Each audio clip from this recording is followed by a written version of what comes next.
Assalamualaikum warahmatullahi wabarakatuh. Para pemirsa sekalian dimanapun berada, saya sangat bangga, berbangga hati karena para saudaraku semua kembali bergabung dengan kita ini dalam menyaksikan salah satu channel YouTube kita yang tentunya sudah kita kenali semua, yaitu Mr. Koronis, komunikasi romantis dan humanis. Para pemirsa sekalian, saya pernah sampaikan bahwa dinamika komunikasi itu menjalar sampai ke penjuru dunia. Dia sampai ke seantero Nusantara, seantero dunia yang tentunya tidak ada batasnya. Bahkan saya pernah sampaikan bahwa di bumi ini pasti dipenuhi dengan persoalan-persoalan komunikasi. Baik para pemirsa sekalian, tentu dalam perjalanan hidup kita melakukan proses-proses komunikasi tentu saja pernah mengalami keajaiban-keajaiban Ada kadang-kala kita jumpai sesuatu yang unik bagian dari fenomena komunikasi, tapi tentunya kita tidak publish hanya untuk konsumsi diri sendiri. Begitu pula halnya dengan saya para pemirsa sekalian.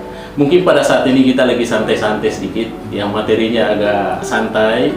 Saya akan bercerita sedikit persoalan komunikasi tentu yang berkaitan dengan keajaiban Jadi di sini yang saya akan utarakan dalam perjalanan saya ada 3 keajaiban yang utama yang pernah saya temui para pemirsa sekalian Mudah-mudahan nanti ini tujuannya adalah untuk menarik kepada pemirsa sekalian. Keajaiban yang pertama para pemirsa sekalian, dan itu ketika saya berada di New Zealand, Selandia Baru ketika itu belajar di New Zealand, saya bersama dengan teman di dalam satu kamar Kami bertiga menyewa dalam satu apartemen. Kira-kira sewanya apartemen itu $250 per week, per minggu. Karena apartemennya bule itu bukan bayarnya per bulan, tapi bayarnya per minggu. Jadi kira-kira kalau dihitung dirupiahkan itu, kira-kira di dalam satu bulan itu kira-kira 10 juta kurang lebih dalam satu bulan, sehingga satu semester kita harus bayar kira-kira 60 juta itu hanya sewa rumah. Tapi apa yang terjadi para pemirsa sekalian, ketika teman saya diterima di negara lain di Australia, dan ada yang pulang ke Indonesia di kala itu, maka tadinya saya bertiga, maka tinggallah saya sendiri. Saya sempat merenung betapa beratnya saya bayar sewa rumah, sewa apartemen ini dalam satu bulan saya harus membayarnya 10 juta. Maka tentunya setiap waktu saya selalu bermuhasabah, berkomunikasi secara intra yang biasa disebut dengan intrapersonal communication.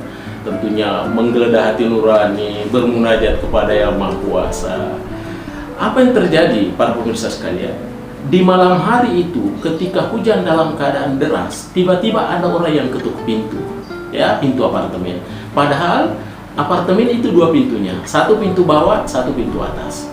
Saya kebetulan tinggalnya di lantai atas. Saya heran kenapa orang tersebut bisa tembus sampai di atas, di pintu depan kamar saya. Padahal ada nomor-nomor tertentu yang harus ditindis, dan tentunya dia tidak tahu. Tapi ini saya berpikir adalah pertolongan Yang Maha Kuasa yang menolong saya tinggal satu orang di kamar, dan beliau hadir sebagai partner saya di kamar itu. Seorang laki-laki, saya panggil Oji, begitu namanya, Oji. Maka itulah yang menemani saya di kamar, dan kemudian beban kamar yang tadinya saya bayar 10 juta per bulan tentunya menurun menjadi hanya 5 juta per bulan. Saya tidak tahu dari mana orang itu didatangkan, tapi itu adalah atas kehendak Yang Maha Kuasa. Itu keajaiban yang pertama. Keajaiban yang kedua para pemirsa sekalian, ketika saya menjadi seorang pendamping profesor, pendamping peneliti tentunya saya sudah teken kontrak dengan profesor saya, supervisor saya. Dia katakan bahwa kajian kita ini berlangsung selama 2 tahun dan gajian diberikan lumayan besar. Waktu itu hampir sama dengan gaji saya sebagai seorang pegawai negeri di Indonesia, dan ini berjalan 2 tahun nantinya. Tentunya saya gembira, saya bersyukur dengan adanya itu. Namun apa yang terjadi para pemirsa sekalian, ketika menjelang 6 bulan baru 1 semester, tiba-tiba saya dipanggil supervisor saya bahwa posisi saya sebagai pendamping peneliti harus berhenti di bulan itu. Kenapa? Karena rupanya ada orang kita, ada saudara kita dari Indonesia katanya lebih miskin dari saya. Jadi apa yang merupakan rezeki saya tiap bulan itu mau diberikan kepada beliau itu, ya seorang perempuan dari Indonesia. Tentu supervisor saya tanya, Arham, kau di sini dulu, bagaimana menurutmu ini? Kalau saya kasih kau punya gaji kepada yang bersangkutan ini, apa kau tidak keberatan? Saya katakan bahwa apa yang terbaik menurut Prof itu juga yang terbaik buat saya. Kalau memang itu Prof sesuatu yang harus baik sekarang, saya harus serahkan sekarang. Akhirnya beliau katakan, apa kau tidak menyesal? Saya bilang, sungguh saya tidak menyesal. Karena saya berpikir ini semuanya hanya bantuan Prof, supervisor saya, dan bantuan Yang Maha Kuasa. Maka saya lepaskanlah gaji itu kepada beliau. Jadi hanya 6 bulan saya terima. Padahal tadi saya iming-iming 2 tahun ke depan. Tapi apa yang terjadi? Bulan berikutnya, ya rupanya saya kedapatan rezeki lagi. Rupanya gaji yang saya dapatkan itu 2 kali lipat dibanding yang saya dapatkan dari supervisor saya. Tentu ada dana-dana lain ya yang sebagai sponsor, tapi ini adalah saya berpikirnya adalah keunikan merupakan bantuan dari Allah Subhanahu wa taala. Ketika kita memberikan sesuatu dengan keikhlasan, pasti akan menggantinya dengan yang lebih baik lagi. Jadi jangan, para pemirsa sekalian, jangan merasa khawatir. Ya, ada Allah selalu senantiasa melihat kita itu ketika dalam keadaan kesulitan. Yang penting kita ikhlas membantu seseorang, maka Allah akan menggantikan dengan yang lebih terbaik lagi. Bayangkan, dibandingkan dengan yang pertama tadi, maka gaji saya naik 2 kali lipat, dan bayarannya juga kurang lebih 2 tahun ke depan. Itu fenomena yang kedua. Fenomena yang ketiga, keajaiban itu adalah, ini terjadi ketika saya di Kuala Lumpur.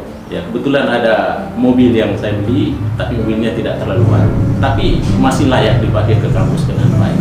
Apa yang terjadi? Para pemirsa sekalian, ketika saya pulang ke Indonesia, ketiga-tiga kuncinya itu saya bawa. Ya, dan kemudian kabel akinya di depan itu, kabel baterainya itu saya lepas. Ya, namun tidak lama kemudian, karena saya berbulan-bulan di Indonesia, kawan saya yang dari Kalimantan itu menyampaikan bahwa mobil itu hilang. Ya, ada orang yang bawa. Ya, padahal yang membuat saya heran adalah karena kuncinya ada semua sama saya, dan saya bawa ke Indonesia kuncinya itu. Ya, 2 malam para pemirsa sekalian baru mobil itu kembali di posisi semula. Ya. Akhirnya teman saya itu menelpon bahwa mobilnya sudah hadir kembali di tempat. Tapi apa yang terjadi para pemirsa sekalian, besoknya tiba-tiba mobil itu lagi hilang, tidak tahu kemana lagi arahnya, dan tidak tahu siapa yang bawa. 1 malam kemudian baru ada yang kembalikan lagi, dan mereka tidak ada yang tahu siapa yang kembalikan. Masih misteri sampai sekarang, karena CCTV yang digunakan itu adalah seakan-akan tidak berfungsi, tidak melihat, tidak bisa melacak itu siapa wajah yang mengambil mobil itu. Sampai saat ini, sampai sekarang ini masih misteri semuanya itu, siapa yang pernah menggunakan mobil itu. Inilah yang saya maksud keajaiban-keajaiban, ya. Boleh jadi sangat menakjubkan buat kita sekalian, dan tentunya ini merupakan satu bahan cerita yang bisa dipublish, bisa kita membuat merenung bersama tentang sesuatu yang terjadi kadang-kala di luar logika, tapi ini aneh tapi nyata. Baik para pemirsa sekalian, saya kira inilah yang merupakan materi kita pada kesempatan ini. Materinya agak santai ya. Ya, mudah-mudahan tentunya kita senantiasa diberikan kekuatan oleh Yang Maha Kuasa sehingga kita dapat menjalaninya secara maksimal kapan saja dan di mana saja. Baik para pemirsa sekalian, terima kasih atas segala atensinya. Terima kasih sudah bergabung dengan Mr. Koronis, komunikasi romantis dan humanis. Demikian saya sampaikan. Terima kasih. Assalamualaikum warahmatullahi wabarakatuh. Halo guys. Halo Mr. Koronis, jangan lupa